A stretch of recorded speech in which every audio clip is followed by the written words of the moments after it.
What is going on, everybody? Welcome back to the channel. After Sound here, bringing you Moon Karts content today, as well as I suppose some Splinterlands content, since everything is really related right now. We also stream here every Tuesday, Thursday, and Sunday morning, so come by and say hello. All right, don't mind the background. I just wanted to have some of the gameplay from a recent stream in the background so you guys can get an idea in case you are new to Moon Karts. But what I wanted to talk about today, in case you missed yesterday's live stream where we actually jumped in and played a ton, Aggie was there, just kind of getting the community involved. Keep in mind, this game is not out yet, all right? It's still in alpha. And the thought that occurred to me right after that stream was Moon Karts is exactly what I thought the tower defense, right, Soulkeep game for Splinterlands would be. Now, the thing is, it's even exceeded those expectations because Moon Karts is very social and fun. It's multiplayer versus you just going up against a computer. Now, I had fun playing the beta or the demo for Soulkeep, and I thought that it would be, especially for people who love tower defense genre of games, which is myself, I thought that it would be an easy way to onboard people into the crypto ecosystem, right? Into the Splinterlands ecosystem. Get them to come in, check out some games, and give it a try. It's easy to understand, but maybe difficult to master. And that, to me, is going to be one of the ways in which I think you can onboard a ton of normies who might have a crypto affinity, might have a gaming affinity, but aren't necessarily, sold on the combination of that yet. And I think Moon Karts just does it at the next level. So that's not to say, tower defense or Soulkeep, whenever it comes out, won't be successful. But already what we're seeing, and again, just the fun that I had on stream yesterday has put a lot of conviction for me that Moon Karts is, and again, there's going to have to be execution by the team, right? The team is going to need to still execute on this. But the fact that the gameplay is already fun, the fact that we're doing it just because it's free, right? There's no requirement or there's no payout right now. And it's just a matter of getting people in. It's something crazy. So you'll see me in the background there. I'm just responding to comments. Keep in mind, it's just from the stream. There's not two faces of me. I mean, there's not two people talking. Whatever. That's just a distraction. So my whole point with this was after having such a blast on stream, being able to play this with community, being able to play this with people that I know, talking trash on stream, talking trash in Discord, there's so much potential for this. And again, I'm glad that I own some GLX. I've just been staking it from the airdrop. I have some SPS. I'm hopefully going to get more Arcade Colony or the Colony token. To me, this represents a huge, huge opportunity. And so it just comes down to the gameplay. It just comes down to the gameplay and the game actually being fun. I know we talk about this with Splinterlands all the time.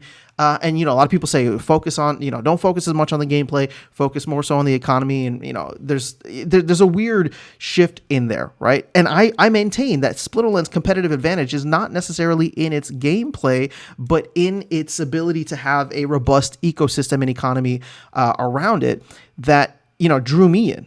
But at the end of the day, if you can have both, right? If you can have both, why not? And that to me is the potential. And I want to be very clear, just the potential that Arcade Colony offers. We have already seen through this, early alpha, beta, whatever you want to call it, we have already seen a fantastic demonstration of the fact that the gameplay is fun and it's communal, right? And you can do it with other people. It's easy to onboard, right? If we can get 5 of us on stream and all of a sudden, 6 person is here or hanging out, or somebody's in my house or your house, right? Or it's just if we're all just hanging out and you can get someone else to jump in, it makes it even better, right? It makes it even better. Now, this is also assuming, one, that the team can execute on, Moon Karts, delivering it in the format that it is. Obviously, the demo is very impressive so far. But then two, the other side of this is also the economy that'll be built around. But I would say, right, at the end of the day, this is always going to be Splinterlands or, Arcade Colony's game to lose at this point because, in my opinion, the economy design being mapped to the same way that Splinterlands is, right, where you have the burning of the governance token for the script token, it's going to come down to, can the team continue to deliver hopefully more awesome games in here?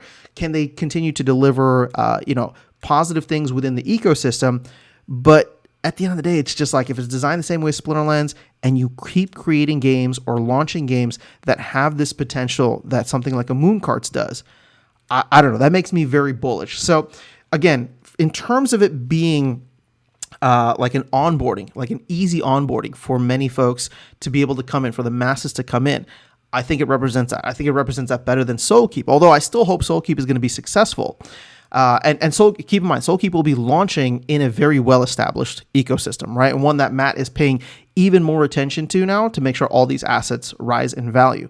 Arcade Colony is still going to have to face that, but being the launch title for a platform that, you know, is already fun to play and can hopefully follow in Splinterland's footsteps by not making the same mistakes, I don't know. That gives me a lot of conviction.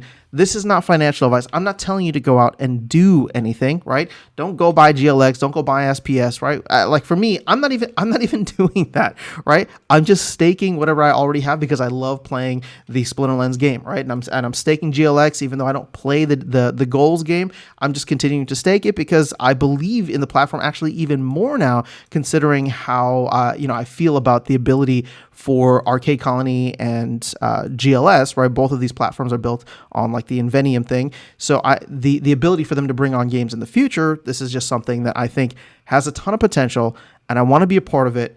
And I do believe we are in an interesting moment now where we are just seeing the early stages of this. And I do get excited for where things could be a year from now. And hopefully, again, I'm not trying to hate on Soulkeep. I do hope that we get something with Soulkeep very soon, and Soulkeep can appeal to that genre of gamers, right? The, people who are into tower defense, which is me, right? I'm not even necessarily into racing games, but Moon Karts has far exceeded my expectations just from a gameplay and community perspective. I think that there's a lot of potential with that. And, once again, the ability to bring in Unity-based games, I think is going to be awesome. So that is all I have for you guys in this video. Let me know your thoughts in the comments below. Otherwise, I'll catch you all in the next one and see you around the game. Take care.